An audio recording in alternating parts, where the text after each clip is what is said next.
A very good evening and welcome to Times Exclusive on Times TV. My name is Elvis Sowahola. This is the particular program in which we talk to a variety of guests on a number of issues affecting Malawi. And today we're talking to Mr. Sylvester Namiwa. For those who remember him very well, he was once a PRO for the State House. Remember, today's program is brought to you courtesy of Rainbow Paints. I love brilliant green on my walls. I love signal red, sweet lime, electric blue. I just love golden yellow. You get all that and more at Rainbow Paints. Imagine a water-based paint that is water-resistant. Imagine a paint that is absolutely washable to remove dirt. And it guarantees you 10,000 cleaning scrubs over its lifespan without losing its luster. There can only be one paint that does just that, and that paint is acrylic sheen. Get yours today at all leading hardware stores. Rainbow Paints. Peace of mind. Part of the deal. Mr. Namiwa, let me welcome you to Times Exclusive. Thank you very much, Mr. Huahua. And thank you very much for honouring our invitation. You're welcome. First of all, may the people know you. Who is Sylvester Namiwa? Basically, I think all they need to know is that Sylvester Namiwa is a Malawian. I was born on the 6th of July, some 41 years ago. I did journalism. I'm a journalist by profession. But I'm now feeling that there's a calling to diversify from journalism into civil society work, talking for the voiceless. When did you realize you had this dream, or when did you realize there was this calling? You see, it is very interesting because in the course of working as a journalist, I discovered that perhaps I was not doing much because my job could just go to visit a society, visit a village, just report, in short, like carrying whatever challenges they have to air them or just to report them. But then with time, I thought maybe there was something that I should do, so much that at least I should contribute to the social and economic development of this country. Have you ever worked in the NGO sector? What's your background with civil society organizations?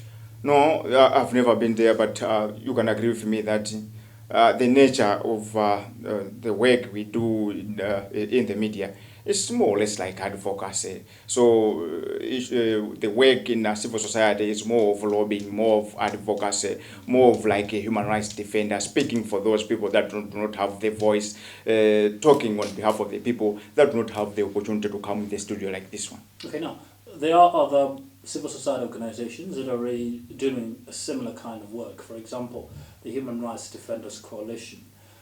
Do you believe you're going to have any impact through your organization?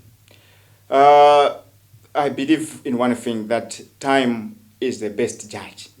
Whatever we're doing today, it is not incumbent upon me to say it's going to have an impact or not, but I would say let's keep watching, let's keep observing. Malawians should be following us, they should support us. One day we'll come back to see, in this very same studio to see or to get an appraisal from the public to whether we have lived up to the bidding or not. Can you give us a brief background of your organization? What does it really mean? What's its main focus, Mr. Namiwa? Yeah, we have got an ultimate goal, which is broad. Our wish is to see a Malawi citizenry that is economically independent, that is able to hold duty bearers accountable for their action. You would agree with me that the coming in of multi-party, we have had a number of freedoms and rights, but it appears very little attention is paid in areas of economic independence. As we are talking to you now, Malawians are in abject poverty. Malawians are struggling. We have realized the other freedoms, yes, but the economic freedom is nowhere to be traced. So where do you think is a challenge? Why do you think Malawians are still poor after over 50 years of independence? Observers, other economic analysts, other politicians do say Malawi has got what it takes. Former presidents have even made those remarks to say Malawi has what it takes to develop. Where do you think is the challenge? Our major problem is that the mindset of the people.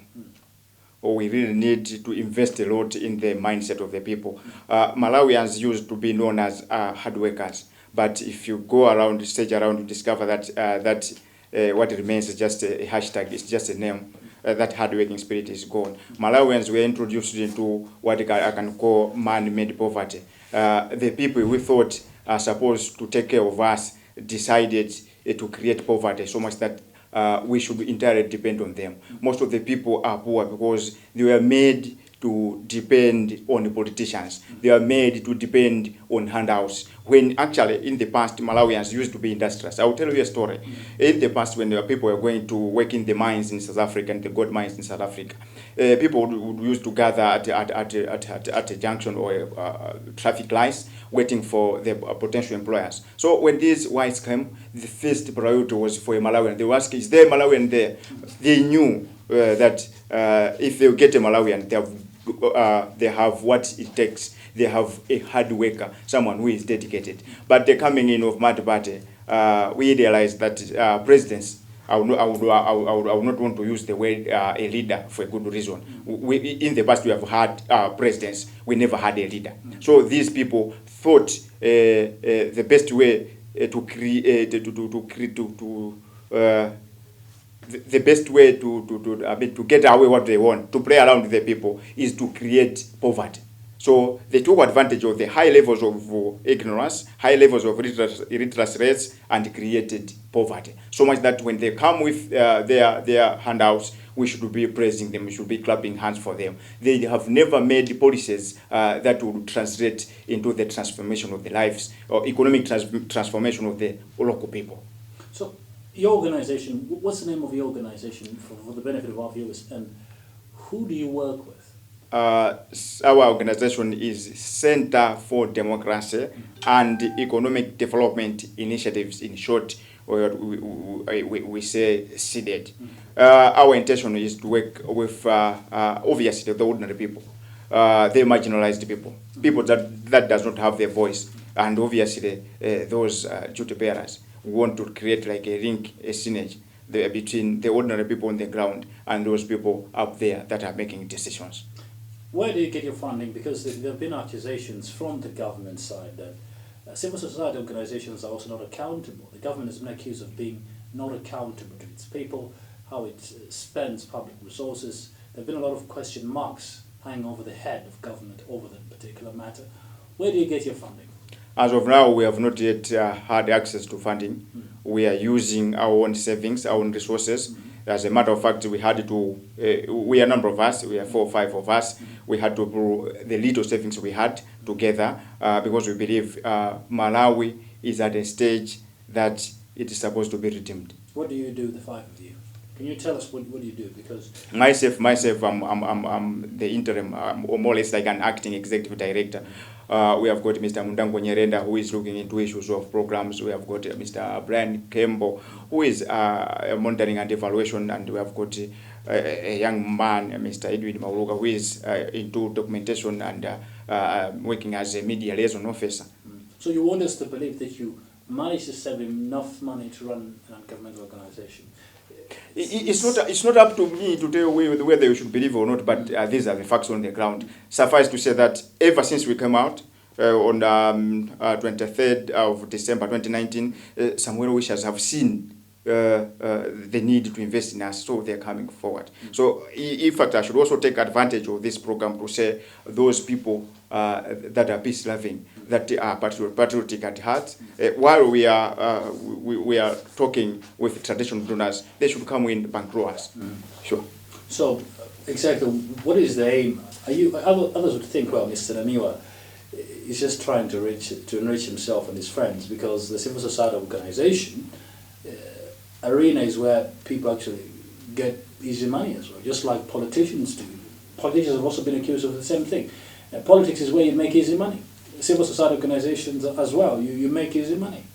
That is a perception. That's a general perception out there. This is where we're saying we need to. I had to come out where I was to join the bandwagon to make sure that maybe we change the narrative, we change things. This is why I said we needed to focus much on. We need to invest on transformation. We need to transform the kind of the mindset the current Malawians have. We need to work on that one. Talking of easy money, I don't believe in easy money. Yeah. Okay. I don't believe in easy money, and I'm not here to say I want to enrich myself. I don't think so. I want to work with the people. As they say, time is the best judge. Yeah. All right. Let's talk about where you were, where you came from. You're working for the State House as a press officer. You correct me if I'm mistaken. Responsible for events. You're managing events there under the Peter Mutharika administration. 5 years you were there. Why did you leave? I made a communication. I resigned on the 18th of April 2019. I made a communication to say I resigned on personal grounds. There was speculation that you were working with the opposition and you weren't getting along with other colleagues at State House. Can you confirm with us? You said it's a speculation, so there's no need for me to dignify speculation. You are rightly saying it is a speculation. So let it be. Yeah. All right. Now you're out of the State House, but the question still is: people get positions very easily in government because of their political affiliations, connections, etc. Some are thrown there even without having the proper qualifications. How did you get the job? Did you apply for it? Have you ever seen an advertising for people to go and work at the State House? Have you ever seen that? Did you apply I'm asking to you, have you ever seen an advert floated in the media? I'm the one who's asking the questions. Did you apply for the job? How did you get the job? I'm also want to get it from you to say, have you ever seen? You tell us. You see people. You know for sure that people do work for State House. Have you ever seen? You tell us, Mr. Namiwa, how did you get the job? You want me to tell you? Yeah, tell us, how did you get it? Okay, go and ask my employers, they will tell you. You will not disclose? Yes. Okay, what sort of advice, or did you feel after 5 years, did you feel that you contributed positively to the management of Malawi as a nation, a country that's facing a lot of problems, and those problems are still there? Did you help the president to manage this country well? As one of his employees or one of Malawi's employees? Two things. I was an AD, sort of an assistant to the president. I was not the president myself. Second thing, growing up in the village, Kapichi village, traditional authority, Kapichi in Choro, I did two things. My parents taught me to be honest and a hard worker. But then I know that question where it is driving at. I don't want to discuss issues at the State House. Yeah, so that's what I can say. Yeah. Mwina so mtingopezera kumai popeza program ndi yazi yankulu manifuna ndi yankulu mene kuti anthu ambiri fuso mene amafusa ndi yankule muchichewa kuti anthu amve kunena kuti ntchito yanga imene magwira ku State House sinali ya president inali yothandizira president ku department ya yo yankhula komanso kapena za mawu press officer sinali president komanso ndauza Malawi kunena kuti chapeni nimafuna tikonze pamene ponanga munafusa fuso kuti ntchito yani muganiza kuti munakwanisa kapena simunakwanisa izozo angadziwe ndiwo wa president kuti mwana amene anatithandiza kapenanso mwina anthu amene amaona zimene timapanga koma popeza kuti ntchito yathu sitimayeneka kubwera poyera ndi kumasambira poyera ngati bongololo kuti ine timapanga chakuti koma fuso limene lolo ahowa mwafusa amene amayankhulira president ageme kalira nakuuze kuti kodi Namiwa aja president anathandiza kapena sanathandiza mwina zatero tichita bwino. Do you feel in your personal opinion, do you feel the president deserves all those aids, all those personal assistants that are there? Just general, do you feel that a president deserves all those aids? No. Nkhani ya ku State House padakali paropa sindifuna kuyikira ndemanga ndakamba kale kuti tikambe nkhani ya Malawi. Whether the president deserves all those things, all those aids is subject for another day, because currently as we are talking to you, we have got a situation in the country. I hope you know this.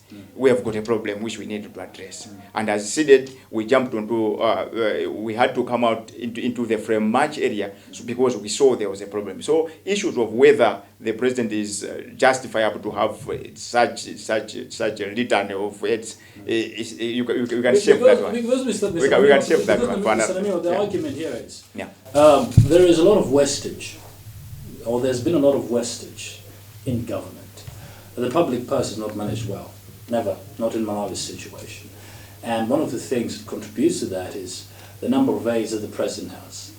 That's one of the things. So economists are likely to say, you can even look at a simple thing as how many people are working for the president, how many people are working at the State House. That's the question. It's a concern. So you as somebody who's leading an organization that's looking into the economic freedoms of Malawians, how can Malawians become independent economically?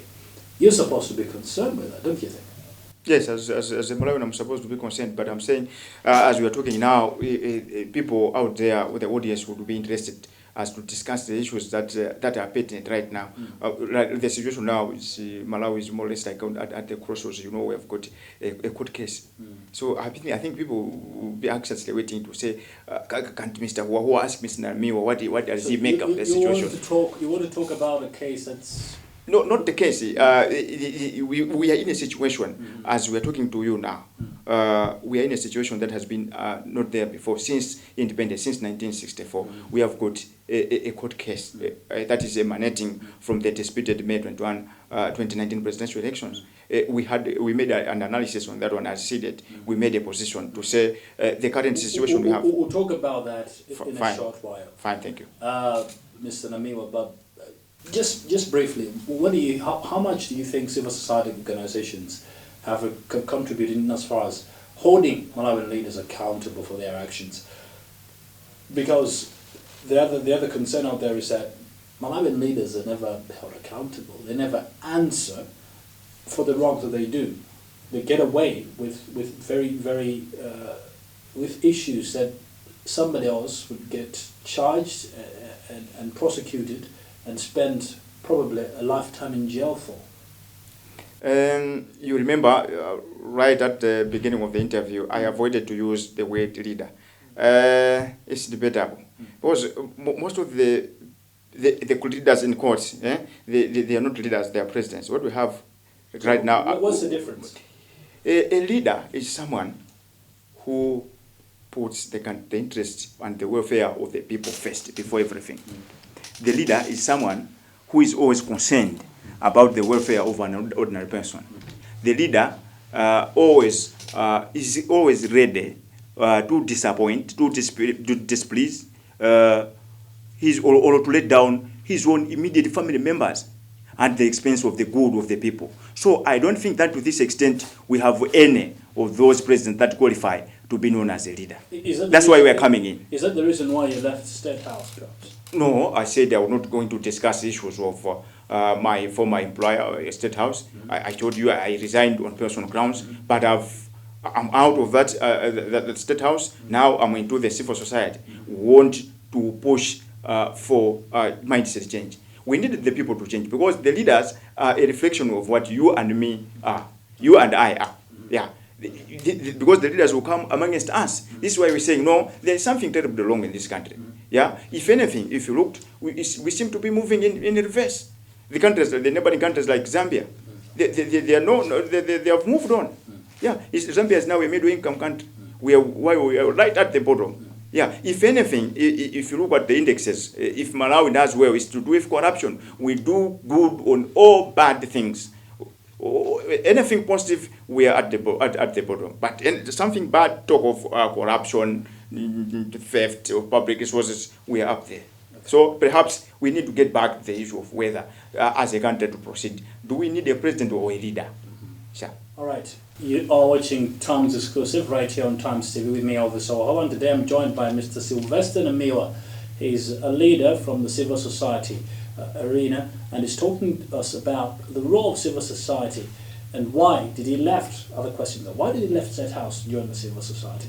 Was it all about easy money? Remember, today's program is brought to you courtesy of Rainbow Paints. We'll be back very shortly. I love brilliant green on my walls. I love signal red, sweet lime, electric blue. I just love golden yellow. You get all that and more at Rainbow Paints. Imagine a water-based paint that is water-resistant. Imagine a paint that is absolutely washable to remove dirt. And it guarantees you 10,000 cleaning scrubs over its lifespan without losing its luster. There can only be one paint that does just that, and that paint is Acrylic Sheen. Get yours today at all leading hardware stores. Rainbow Paints. Peace of mind. Part of the deal.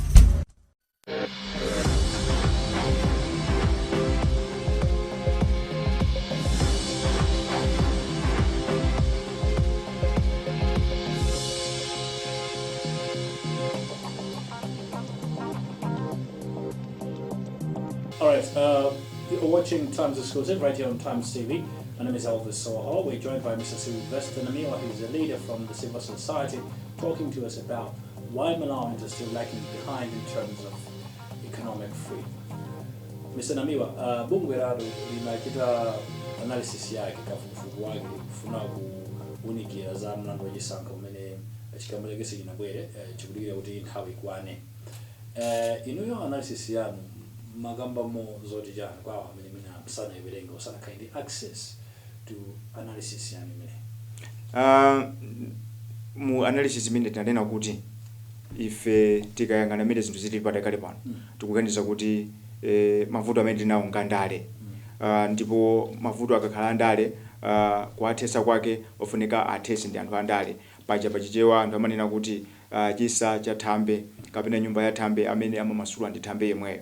Tikuganiza kuti ngakhale kuti nkhani tili ndi mlandu ku court kwa mlandu uja kuchokera pa chisankho cha mtsogoleri wa dziko chimene chinachitika pa 21 May 2019. Mukayang'anisisa bwinobwino pachitika zambiri zoti kumalawi kuno zinachitikepo mundivomereza inu kuti chiyambire simunaonepo msilikali akumenya wa polisi anthu kumaombera m'manja zimene zinachitike pano zachitika. Komanso chilandilire ufulu wathu kuchokera 1964 kuzafika pano kulibe nthawi imene tinagawikana ngati kuzafika lero. Mwina ndimafuna tisanafike kuyankha funso lanu ndikuwuzeni kuti Malawi amene amamupanga the founding father anampanga build anamumanga ponena kuti ndi dziko limodzi fuko limodzi. Chifukwa chake kucholo kumene kujambuka biza kuti anthu ambiri ndi alomwe koma kumene kuli mfumu Vumbwe imene ili ngoni. Mukapita kudeza mukapeza kuti anthu ambiri ndi achewa koma mukapeza kuti kuli mfumu Tambala amene ali muyawo. Mukapita kwa Nsundu mukapeza kuti pa gulu la mafumu achichewa mukapeza kuti pali angoni chimozimozi kudowa. Choncho izi zikutipasa chithunzi chozona kuti dziko lino lina nsanamira zake linakhalira ponena kuti dziko limodzi mtundu umodzi. Chifukwa chake tili ndi ziyankhulo ziwiri, official language imene ili English komanso chiyankhulo cha dziko lonse national language imene ili chichewa. Koma tikayang'ana mitundu ndi anthu mitundu yosiyanasiyana tinayo yopitirira 80. Kusonyeza kuti akanapanda kuganiza bwino bwezi aliyesa ngoyankhula zake mmene tili muno ine bwezi ndikugamba zanga kuti moseri wakayabweze inu mukuyankha kuti chani tikumano zonse tinazisiya tinabwera pamodzi nkhala ngati dziko limodzi fuko limodzi. Choncho nkhanicha itapangidwa report itapita ku court ife tinakhala pansi kumayang'ana nthawi yankuti tikukonzekera kuti tibwere bwino lomwe kuti bungwe lathu tilikhazikise koma sinakwanitse kukhazikisa bungwe lathu chifukwa timaona ngati kuti Malawi wabwerano ngati nyumba imene ikuyaka. Ndiye nyumba ikamayaka ngakhale pano patakha kuti nyumba yanu ikuyaka inu akuwahowa tisiya kugwira ntchito tithamanga kayi tikaone kuti ndi chani zimene tingapulumuse kumene kuchi. Ndiye tinabwera sanga poyera ndikunena kuti ife maganizo athu tikuona kuti ngakhale nkhani ili ku court koma nkhani njandale. Choncho nthawi imene tikudikira chigamulo ndi nthawi imene tikuwapempha mtsogoleri athu atatu, mtsogoleri wa chipani cha Malawi Congress Dr. Lazarus Chakwera, tikupemphanso mtsogoleri wa UTM Dr. Saulos Chilima komanso mtsogoleri wa DPP Professor Mutharika kuti anthu amenewa ayiwale zakusiyana kwawo pandale kayangatana analogirana asiye zimenezo ayang'ane Malawi chifukwa Malawi mbuyo monsemo anali mmodzi dziko la mtendere limene maziwika kuti mtima wofunda wa Africa, koma pano patagawikana. Choncho anthu amene ayiwale zofuna zawo pandale, azichepese, ngati pali chinkulirano asiye, ngati analukirana akhululukirane kuti abwere pamodzi na amabereka uthenga wa chilimbikitso kwa Malawi kuti ngakhale tili ndi mulandu ku khoti koma ndife anthu amodzi. Zinthu zimene zimatibweresa pamodzi ngati fuko limodzi nzambiri kuposa zimene zili ndi kuthekera kuti zitigawanise zimene zili ndale. Akatere ndiye kuti anthu sazamenyana chifukwa cha kusiyana zipani zosatira. Anthu azadziwa kuti timasiyana zipani chifukwa chokuti mwina mapulani chabe kapena kaganizidwe koma anthu ndi amodzi. Komanso azawuze masapota awo mwachimvekere mwamvemvemve kuti nkhani imene likuti uja sizingatheke kuti mbali zonse zipambane. Nkhani imene jali ngati cup final, kwa cup final kandi ya Airtel kandi ya chani ka Fisid maziwabe kuti ngati kukumana maule ndi manoma pakuthapa zonse, ena akabwera kwakulira, ena akabwera ndi chani ndi chiko. Ndi anthu akumzekerese kunena kuti izi sizakumpira kuti ena alira iya koma pakuthapa zonse ndizadziko. Chifukwa ngati tini kwathu ifeyo ndiye ndi Malawi. Kuma zimadabwisa. Zimadabwisa kuti zimene timapanga kagazindwe kathu zochita zathu timakanga kuti tili ndi Malawi wina, kuti tikamuona nga Malawi yoyo tizanyamuka tonse tizapita kakhala kumene kucha koma kwathu nkuno. Analysis yanu inalandira response yotani chifukwa machita mamema atsogolera amene waiti kuti azipereka uthenga wa chiyanjano. Anapanga zimenezo mmene munaona anapanga mogwanira. Akuyesera anapanga statement yathu anayilandira bwino chifukwa muzi wenu ahowahowa simungakhale ndi mtsogoleri osakonda umodzi, simungakonde ndi mtsogoleri, simungakhale okonda okhala ndi mtsogoleri ogawanisa anthu komanso mtendere. Apapo tiona kuti tikhale mabata ndi mtendere. Choncho uthenga umene wanaulandira tikuziwa kuti pano kulingalira andi ife khumbo lathu ndona kuti anthu amenewa chigamulo chakoti chisanabwere ayeneka abwere pamodzi asonyeze kwa mtundu wa Malawi kuti ndife amodzi ndipo ayankhula. Padakali panopa zikukonzekeresa tafika nazo pena pake tayankhula kale ma secretary general atayankhula ndi achinyamata umeneko aliyense akuona kuti zimene tikuyankhula zinzanzeru chifukwa chonena kuti ngati tipitirire kukhalabe banja limodzi, ngati tipitirire kukhala pa mtendere tizidalira mmene tilandire chigamulo chimenecho. Mwenaso matendo kumbuseni komanso ndakumbusana anthu amene akutolera kapena kutimvera kuti Malawi kunotera mavuto ambiri. Nkhani imene tikambabe tikatha nkhani imene yakukhoti tiyeneka tikambe tikhale pansi ngati fuko kuti kodi taphonya pati, kodi takhunza pati, kuti ngati kuti tipite chisokolo titani. Ndi tisanafike pozakhala pamene pamodzi kuti tiye ntiyang'ane zafunika kuti choyambirira tivomere chigamulo chakukhoti kucha kuti zonse zimene zilipo tipite chisokolo. Kukamba nkhani ya umphawi umene uli mdziko muno. Mwakambaba ponena kuti amalama lera kuti anthu andale adzagwiritsa ntchito. Ndi chifukwa chani inuwe mukaunikira mwakhala pofuna anthu andale mwakambira ku State House, of course mukufuna kukamba za ku State House koma sitingangozisiratu ya. Ndi chifukwa chani inuwe mukaunikira, chifukwa chani munthu andale samafuna kuti Malawi akhale kudzimilika pachuma. Anchachidziwikiretu kuti munthu amene amazidalira pachuma simungathe kumamuseweresa. Anthu amene amapanga zipwirikiti, anthu amene amatumidwa kuti akamenya anthu anzawo amapanga zimene zifo kuti amapasa tindalama. Nde iwo achamaona ngati kuti chifukwa cha mavuto, chifukwa cha umphawi komanso kusazindikira. Ndi nthawi yake ndinakondwera kwambiri kuti president I think Mutharika Arthur Peter Mutharika anakhazikitsa unduna wa zophunzitsa anthu za civic education. Ndinakondwera kuti okay, I think tikupita direction yabwino. Amalawi akufunika kuwaphunzitsa, akufunika civic education osati kungowaphunzitsa nthawi ya mavoto yokhaya. Amalawi azindikire za maudindo awo, za maufulu awo kuti tiyende bwino. Choncho atsogoleri athu andale anadziwa kunena kuti Amalawi ambiri nkhani ya maphunziro inativuta, Amalawi ambiri umphawi tinawo ndi amatengera mwayi pamene pachapo na amabweresa ma handouts mtima odalira kunena kuti inuyo muzidalira kuti Anamiwa ndi achimwene anga chifukwa kuti Anamiwa magwira ntchito ku State House sindifunikanso ndizivutika kugwira ntchito ina yonse.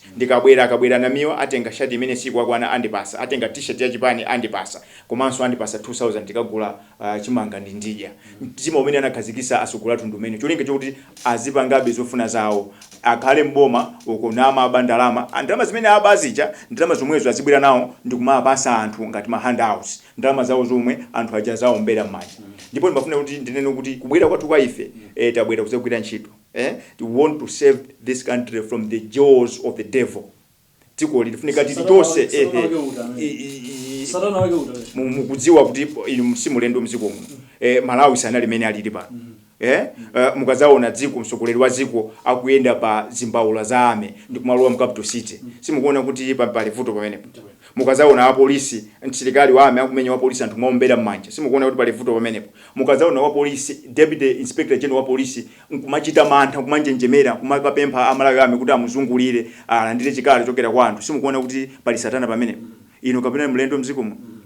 Ndifa kitanda kuti ayi ife tinali kwina koma tisamangoyang'ana kuti awatigwirira ntchito nthawi yakwana kuti Malawi ina aliyese azuke apenye kudziwa kwa hiyo brother uzanyani ndifuna manena kuti pena pake futo ndiro kuti ma citizens a dziko lino amangolola kuti azisiweretsedwa safuna kuchita protest for protesting is right kwambiri safuna kudzudzula amaombera mmanja zinthu zosena kuombera mmanja nkhani imene ya Malawi amazuzira mwaji ungamo kapena anthu amangowa namizira kuti Malawi ndochangamuka. Malawi ndochangamuka koma amachedwa kupanga zinthu chifukwa chani amadikirira. Amakonda what we call suffering in silence. Malawi amakonda ndithu kumafinyinga kumati ayi ndimene zimeneka kukhalira ndimene zimeneka kumasizi choncho. Ndifa kitabwera kunena kuti tikufunika kuaphunzitsa Malawi osati chaka cha chisankho chokha. Ngati mungaone nthawi imene mabungu amapita kukayankhula ndi Malawi ndi nthawi imene tikuyenera chisankho. Komano ntchito yophunzitsa Malawi kuti asinthe kaonedwe ka zinthu kachidwe ka zinthu ndiofunika ntchito zipitirira chifukwa chani Amalawi ambiri sanakhale mwayi opita ku sukulu zimakweka mtauni muno ndine chifukwa kasukulu pang'ono kalimo timatha kuzimvesa timatha kuwerenga koma kula Malawi ena mpaka napano pasatha kulemba zina lawo satha kuwerenga Amalawi amenewo ndi amene amayang'anira kuti mtundu wathu kuti kutauni kuli ndani amakhala very insecure kuti safety net yawo amaona kuti munthu wa mtundu wathu akupanga chani mwina ndifakeso pamene panabwerera ndale izi za mitundu ndale za region zinabwera pamene popo anthu amaganiza kuti mwina wathu atakhala pampando pa mwina ziyenda koma sizikuyenda chifukwa inu mukuziwa kuti pasula pompa timawerenga nkhani kuti kwa Goliath anthu akugonera masamba amaungu kwa Goliath kumene amachokera president Mutharika now izi zangosonyeza tipoyera kunena kuti ndale za mitundu kapena ndale za region sizikutithandiza tiyeneka tikhale pansi ngati Malawi tiyang'ane ndifaka nanena kuti dziko lino likufunika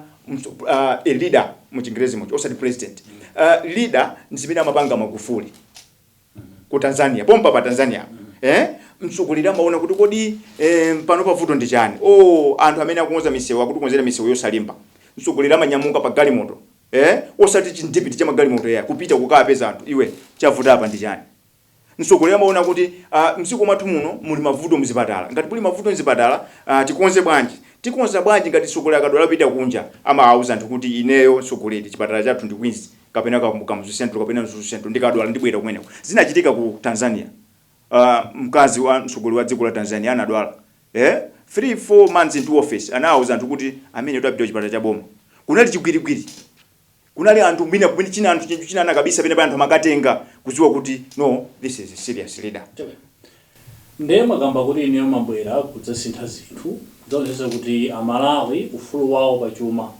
akhale nawo mwaikana ndemeko zotani mudzitani tikanena kuti tabwera tizasinthe zinthu tikhala kuti kulakwisa ifa ntchito yosiyana miwa yokha si ntchito ya sided ayi si ntchito yoyahuwahuwa koma tigwirane manja chimene tabwera kuzangoonjeza manja ifa ntchito ndi yayikulu ifeyo zimene tizipanga ndizongoyankhula mmene zinthu zilili ifa vuto likuonongeka ifa timanyengererana kwambiri Amalawi timakonda kunyengererana kwambiri komanso timakonda kulambalala zinthu sitikhala ndi masomphenya ifa Bible lanena kuti popanda masomphenya anthu anga atani aunongeka simukuopa kumenyedwa kapena kuponyedwa mabomba apetu zitakaliona zikuchitika civil society yazana simukuzopa zimene sizingazikani zimachitika koma ifeyo tikuyankhula za anthu tikuyankhula zoona ndiye kwa munthu amene aganize kuti aponye bomba ife sitingaopsedwe naye chifukwa chakuti ntchito iyi tikuyika Mulungu pasogolo ifa tikuyankhulira anthu amene sangathe kuyankhula Isaiah 62 verse 1-5 ndimene itipangise kuti ife tigwire ntchito iyi ndipo sitizaopa sitizatotomuka Namiwa anthu amene amandidziwa amene ndagwira nawo ntchito ako akuzondichitira umboni pamene pali chilungamo Mr. Hoa ine ndimayima nji andi sindizabwerera mbuyo ndipo ngati kuli ene akakuganiza kuti ati azipanga aziopyeza azipanga chani koma iwo aziopyeza mphamvu zake azikazitenga kuti popeza kuti anthu akuvutika zimamvesa chisoni kuti amene amatumidwa kuti akaponye bombayo kuti mukamusatire ku nyumba kwawo mukamva chisoni kuti mupite kumuzi kwawo mukamva chisoni mukapeza kuti kuchipatala kulibe mankhwala ngani yachimanga nditi kukamba pano koma munthu ena kumalimba mtima anthu amene amitima imeneyo ndifakita bwera ife wazoti yaya tisamakwiye malo mwa anthu ena. Malawians are good at this. They get angry on behalf of some people. We are saying no. This is why we have joined the band who are going to say no to this trend. Malawi chonde tisamakwiye on behalf of someone. Chonde zomati kuti awatugenza kuti anyoza uje ndiye feta kuira futa ka amenye ayi zimenezo ayi tukono ngatsiko. Nkhani ya chimanga mwayikamba apa ikupitabe kuvuta mdziko muno chaka ndi chaka timamva kuli njala anthu over 1 million akusidwa ni njala over 1 million akusidwa ni njala.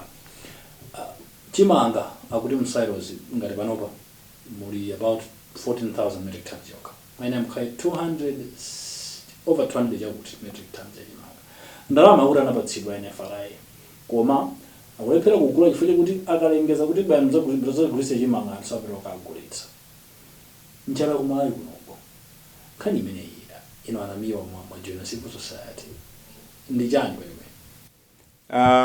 Nkhani yokonza ndani kale kuti asokole athu amakonda kukonza mavuto akakonza mavuto acha azizabwera ngati wakudabwa azizatiyendera azapereka azitipasa tendake ndi azijambulisa asokole athu amakonda kujambulisa zithunzi amakonda publicity malimuti akonde mtundu anthu amalekerera mavuto afike povuta azaoneka anthu achifundo safuna kukonzera athu vuto lisanabwere zonena kuti kupewa kuposa kuchiza saziziwa ini munalimo muno Malawi muno cha mu April May tisana vote a minister agriculture anduna za agriculture anatukuza kuti tikolola chimanga chochuluka bwa ndikufusa ndiyankhani inu masatira zinthu ndimo afuse kuti kodi munatukuza kuti mutikolola chimanga anthu pano badakale pano baza afusa ndifake ife tabwera kunena kuti tazindikirise anthu akabwera ndo anduna takulandira nziko mukwambiri takhalani apa mwati chimanga kuno chikhalako okay chabwino tatukuzeni kodi munapanga crop estimate tisanapita kuchisango munatukuza kuti tikolola matani angati chimanga imene chapita kuti ndifake tabwerapo zimene zinzokonza tikamayindikira kuchisango zoyankhula zimakhala zina tikachita chisango anthu amasintha ndivende tabwera ife kuti aitiyeni tisinthe kaganiziro kathu Malawi tisinthe anthu akazazindikira kuti ife tayamba kwazindikira sazapanga izi. Malawi is governed using propaganda. This is why you see for the past 6 years the country has failed to produce jobs for the youth. We keep on training the youth but we don't create jobs. You see someone and he is a doctor akugira benchiro zaka 40 zaka 50 akumamuza fresh graduate kuti pito kaya ukapange create a job. What are you talking about? Mwana yakaphunzira kuti akapanga how is he going to manage to create a job when actually you have failed you yourself? Amalawi timakonda kuyankhula rhetoric zoyankhula zathu ndizochita zimasiyana kwambiri choncho nkhani ya njala ndiyo konza chifukwa chokuti Malawi kuno tili ndi nyanja imene panga rani kuchokera ku Kalonga iyo mpaka na pamangochi apa madzi abwino kwambiri misinje tili nayo madzi amene amativuta ma floods wa akaswiri alipo kungopempha kungopita kungoapeza ina kuti tithandizireni apa nkumanga damu achimwene kunuko mzaka zampuyo nthawi yakeso to first time ya bingu tinagulisa ku chimanga mukuliti mulali muno nthawi yakamuzi timakulisa chimanga koma panopa alise wasiya ntchito maganizo akalengwa kuba panopa munthu kuti afuse apeze ntchito asanafuse salary kumafusa kuti pamene popo bwanje paleka mwaikena kake. This is the situation, this is the society we have created. Chabwino ndeno nthawi zambiri mnazo kuti zitokotoka kuzumachuka boma mwina kuluza izi sili kumamva sazuzipo zambiri tanafusa chita pavini mlandu wachisankho ena akula kumangidwa posachita pompana ino nkhani ya relationship between boma ndi civil society kwa inuyo ikhale utani mudzichita bwanji mkaona kuti malapa pakula kuika boma linde sili kumva chifukwa boma inapatsa responsibility yoyendetsa dziko on behalf of Malawi anzana muchita zonetsera inu sili chanu ndiyona muzita ife tikukhulupirira kuti zionesero ndi ufulu mu constitution malamulo alimo anthu eneka apange zionesero pamene akhuzidwa koma emphasis kapena malamulo amasindika kuti zionesero zikhale zabata ndi mtendere koma anthu tikunena kuti ifeyo approach yathu kwenikweni padakali panopa ndi kuti tazindikirise anthu nthawi zambiri anthu awatima alakwira kwambiri timaperekera maganizo amene sali timafuna tione kwenikweni kuti vuto ndi chani. Ife nditapeza kuti vuto ndi mautenga, anthu ambiri sazindikira, anthu ambiri chifukwa cha umphawi anagiva moyo, they gave up in life, they think kuti kuvutika ndiye umoyo umene umanika kukhalira. Ndifa kudya kamozi pasiku anthu akuona ngati umoyo tikazindikirisa anthu aja sukhala kovuta okha amene azachita kunena kuti nduna tabwera nikaye akuti apa zinakhala bwanji kuti zinakhala bwanji. Tikafika pamene popo anthu ma opportunist sazipita kundale. Because what is happening is that people that have failed somewhere, they think they're going to, you used a very good word to say easy money. Yeah, they're going into politics to get easy money because they know the people will not ask them. They will not be they will not be made to account for their actions. This is where we have this kind of scenario. So our coming in, if you're joining, and hamena kugwira kali ntchito yabwino. Tikatinene kuti ntchito tikwanisa toka nditi kunama. Ntchito ndi chatonse. And alipo mabungwe umagwira ntchito yabwino. Ife tangobwera kusangowathandiza. Civil society organization. As it said more time. Because now also they're supposed to be accountable. They hold government accountable. Now also they should be accountable, right, for their actions. Kuda wita mjurungamo kama nsa wita mjurungamo. Pakai as it said more time civil society organization. Nkhani yange kubwirira be konkucha kunena kuti kodi zimene timapangira ndani. Tiyang'ane tipange revisit kachidwe kathu ka zinthu. Tikazatenga mtima oti Malawi first ndife amalawi palibe chinthu chimene chizativuta. Padakale pano patikhoza kuluza zala a civil society. Koma civil society kuti mwafusi anenaso kuti atola nkhani nawonso. Anena ati panopa tikwabwera nthawi yoloza nachala. Ndifaitana kuti tini tileke kuloza nachala, tini tibwere pamodzi. Tiombe nkota, tifusane, kubwere anzathu akumakolo akuma universities, kubwere anzathu olusa mawu, anzathu azaulimi, anzathu tizabwere pamodzi ngati ziko. Kunali nthawi yake ku Italy, ziko silimayenda bwino. Zimene zinachita anthu chani, anatenga anthu nzika zimene zinagwirapo ntchito yabwino nthawi yake, amene ambiri yawo yabwino, anawuza anayitanisa pamodzi titani, anawuza kuti inu anthu andale mwalephera, tisire ni ziko. Dziko lijana liyendesa kwa zaka zinake zitayamba kuyenda anatenga kubweza kwa anthu andale. Choncho mwina market koza titapanga mkumano mwina anthu akuza kukamba anthu amalawi aine yake ayankhule fa kulitu zinthu zambiri kunjawo anthu sazikamba anthu amangokana azilambalani fanena kuti ife tizikamba chinthu mene chilili kuti ingwangwa ndi ngwangwa tizikamba chifukwa Edna Roosevelt ananena kuti if you don't want to be criticized, say nothing, do nothing, be nothing.